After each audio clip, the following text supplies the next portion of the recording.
Ladies and gentlemen, what if I told you that the motivation you've been searching for desperately at times has never been missing? It has only been hidden beneath the surface noise of your own mind. The motivation you need is not in the future. It is here. It is here. Now. True motivation is not something we must endlessly pursue, nor is it something that can be injected into us from the outside. It is not found in shouting affirmations in the mirror or hyping ourselves up with loud music and forced smiles. These things may provide a temporary spark, but they quickly fade. Real, lasting motivation arises from a much deeper place, a place most people overlook entirely: the present moment. We have been conditioned to believe that motivation comes from goal setting, from envisioning some distant future where we are finally successful, finally enough. But this kind of motivation is fragile. It depends on circumstances. It needs external rewards, approval, or results. And the moment those are delayed or denied, our motivation crumbles. Why? Because it was never grounded in something real. It was rooted in the mind's idea of what life should be, not in what life is. The truth is simple, yet profound. When you become deeply present, when you are fully here without mental commentary or resistance, you tap into a source of energy that is far more stable and enduring than the fleeting highs of ego-driven desire. This presence is not dramatic. It is not loud. It is not loud, but it is powerful. In that space of stillness where your attention is no longer scattered but gathered into now, there is a natural sense of vitality, a sense of wholeness. From this stillness, motivation arises not as a means to escape the moment, but as a way to express the moment. You no longer act because you feel empty and want to be full. You act because you are already full and want to express that fullness through action. This is the essential difference. One is rooted in lack, the other in presence. And only one can sustain you for the long journey of growth, learning, and self-discovery. Consider this. When you are fully absorbed in something, whether it's painting, solving a problem, writing, or simply listening deeply to another human being, you are not thinking, how can I stay motivated? Frey. You are simply there. The need for motivation disappears because in that state, action flows naturally from being. You are not doing to become. You are doing because you are. This is not to say that goals or visions are wrong. They can be beautiful. But if they are not rooted in presence, they become chains instead of guides. They create pressure instead of purpose. When you begin with presence, however, you find clarity, and clarity brings natural movement. You are no longer pushing yourself forward. You are being pulled by something deeper, something quieter. To live like this requires trust. Trust that what you need is not out there in some idealized future, but already within you, available now. And it requires attention. Attention not scattered by past regrets or future anxieties, but anchored in the direct experience of this moment. Try it right now. Now, notice your breath. Feel your feet against the ground. Observe the space around you. Drop the story even for a few seconds, and just be. You may sense a quiet aliveness emerging, a soft energy that doesn't demand anything but is ready for everything. That is the spark of true motivation. It doesn't rush, it doesn't shout, but it is always here waiting for you to notice. And once you learn to return to that place again and again, you will see the motivation you need was never lost. It was simply waiting for you to arrive. In today's world, we are taught to associate motivation with effort, often forceful, intense, and relentless effort. The dominant message is that if you want to succeed, you must push yourself harder, hustle longer, and grind your way to the top. While discipline and consistency have their place, this overemphasis on force creates a distorted view of how true motivation works. It treats the human spirit like a machine that must constantly be driven by external pressure. But there is a deeper, more sustainable approach. One that replaces forceful will with still awareness. Still awareness is not passivity. It is not inaction. It is a deeply alert presence that does not resist what is, but sees clearly into the heart of things. In this space, your actions are not frantic reactions to fear or pressure. They are intentional, aligned movements that arise from understanding. And from that understanding, a natural motivation emerges, quiet but powerful. When we try to force motivation, we are usually trying to override an inner resistance without understanding it. We say, I have to do this, or Kara must keep going, while a part of us is exhausted, anxious, or disconnected. That internal division creates struggle, fragile. It's like trying to row a boat with one oar, an exertion without direction. The energy we waste trying to suppress our inner resistance could instead be transformed through awareness. When you pause and allow yourself to become still, to really become still, not just physically, but mentally and emotionally, you begin to see things as they are. You begin to feel what is actually happening within you. Maybe you're afraid. Maybe you're doubting your path. Maybe you're simply tired. Maybe you're simply tired. Instead of trying to bulldoze over these signals, you listen, you witness. And in that witnessing, the resistance begins to soften. This is the quiet power of still awareness. It doesn't fight with what you're feeling. It simply allows space for it to be. And in that space, clarity can arise. You begin to see not just what you should be doing, but what is actually true for you in this moment. That truth becomes a compass, guiding you gently but firmly. Suddenly, your motivation doesn't feel like effort. It feels like flow. There is a deep intelligence in life itself. You can see it in nature. Trees do not strain to grow. Rivers do not force their way forward. Yet everything unfolds with astonishing precision and grace. The same intelligence flows through you. When you are still, you can feel it. You can tap into it. And it will move you, not through pressure, but through inspiration. This is not poetic idealism. It is a lived reality for those who trust the process of awareness. Still awareness also helps you let go of the need for constant outcomes. The forceful mind is obsessed with results. What will I get if I do this? But when you are present, the doing becomes the reward. You show up fully to the task, and in doing so, you unlock a deeper sense of purpose.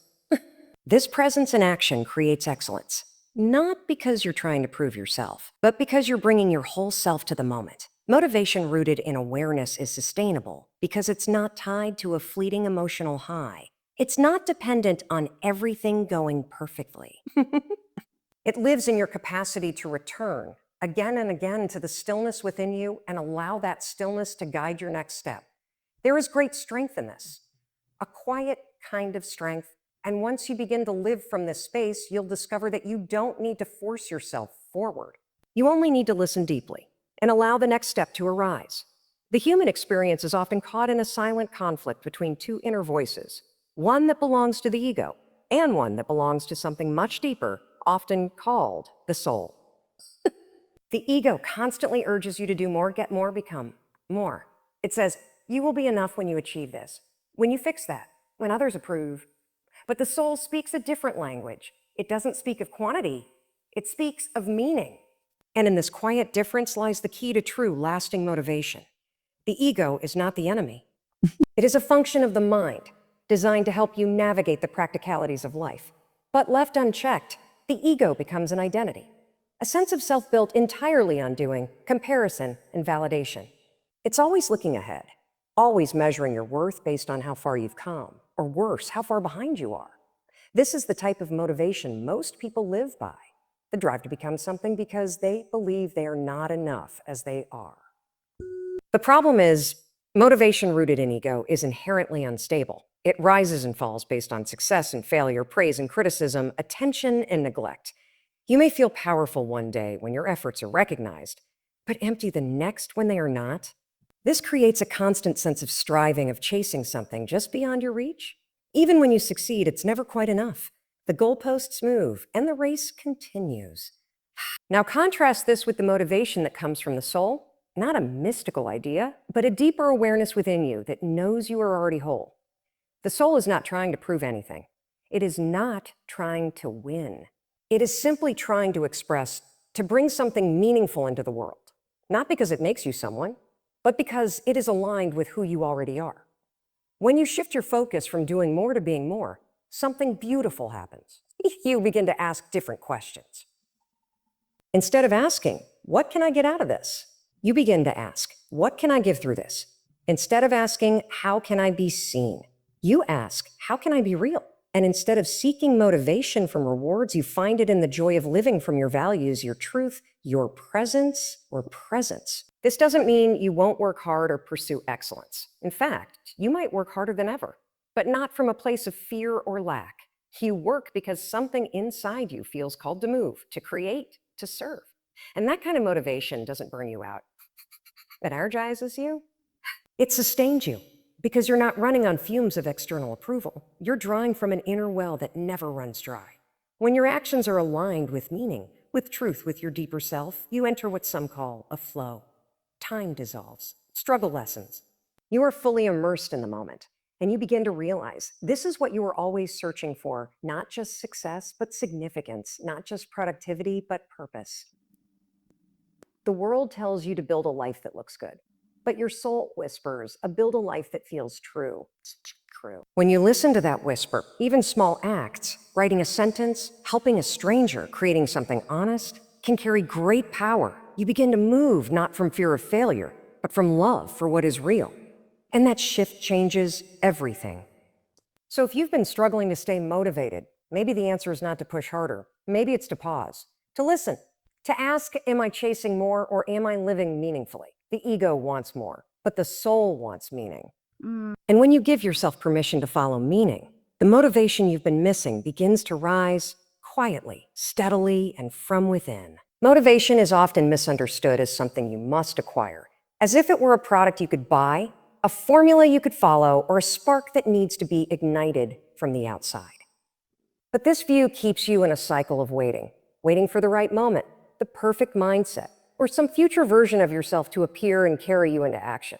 Yet the truth is, motivation is not a destination. It is a realization. It is something already present within you, quietly waiting to be uncovered. Most people live under the illusion that motivation is something they will get once certain conditions are met, once they feel inspired, once they feel ready, once they've had enough sleep or enough success. But this keeps them trapped in a passive state. They keep postponing their potential, believing that something else has to happen first. What they don't see is that the source of motivation is already alive within them. It is not something that needs to be added. It is something that needs to be seen. To realize motivation means to wake up to the simple truth that you are already capable of taking the next step, exactly as you are. You don't need to wait for some perfect version of yourself to arrive. You don't need to be free of fear, doubt, or discomfort. You simply need to recognize that all of those feelings can exist, and you can still move. The presence of resistance does not mean the absence of readiness. Readiness is not a feeling. It is a decision made in the present moment. When you begin to understand motivation as realization, everything shifts. You stop asking, how do I feel motivated? And start asking, and what is true right now? Because it is in your awareness of the present, your breath, your body, your immediate surroundings, that you reconnect with your aliveness of karatare. And in that aliveness, there is movement, there is clarity. There is the impulse to engage with life, not because you should, but because you're here. And being here is enough. This kind of motivation doesn't always come with excitement or energy. Sometimes it's quiet, sometimes it's subtle. It's the inner nudge to stand up and do the thing you've been avoiding. It's the whisper that says, I just begin. Not with the weight of finishing everything or proving anything, but with the simplicity of starting. Realization-based motivation is gentle, but it is reliable. It is reliable. It meets you where you are, not where you think you should be. It also frees you from the constant search for external stimulation. You don't need to scroll through motivational videos or quotes to find your fire. You simply need to pause, to breathe, to notice the present moment, and to allow it to be enough. In that stillness, you remember that you are not disconnected from your purpose. You have simply forgotten to look inward. One of the greatest shifts you can make in your life is moving from motivation as a chase to motivation as a realization. You begin to see that the clarity, the strength, and the direction you've been waiting for are already within you, obscured only by noise, doubt, and distraction. But the moment you become still, even briefly, that fog begins to clear. You see that your next step is already known. You feel that the energy to take it is already here. Motivation, then, is not about becoming something more. It is about remembering what you already are. It is the realization that you are not separate from your path. You are standing on it. And each time you return to that realization, each time you remember that this moment is the doorway, not the delay, you are free to act. Not with force, but with purpose. Not someday, but now. Certainly. Here's a conclusion for the entire speech, tying together the essence of all four keynotes in a calm, reflective, and educational tone. And so, as we draw this time together to a close, remember this. The motivation you need has never been far from you. It has never been lost nor broken. It was simply waiting for your presence, for your awareness, for your willingness to look within rather than chase endlessly outside. You've seen that true motivation is not something loud or forced. It does not live in pressure, nor in the endless pursuit of achievement. It lives in the stillness of this moment, in the clarity that arises when the mind quiets and the heart speaks. It is not created by hype. It is uncovered through presence. When you stop striving to become more and instead begin to be more present, more aware, more connected, you discover that everything you need is already here. There is no need to push, no need to prove. Only a need to return again and again to the space of still awareness where purpose is no longer a goal, but a living reality. So the next time you feel stuck, lost, or unmotivated, don't look outward for answers. Return inward. Breathe. Listen. Trust. The ego will always demand more, but your deeper self, your soul, only asks for meaning. And when your actions come from that place of meaning, you will move with grace, with strength, and with authenticity. You do not need to wait. You do not need to become someone else. You only need to realize what you already are. The motivation you seek is not found in the future. It is realized now, always now. Thank you.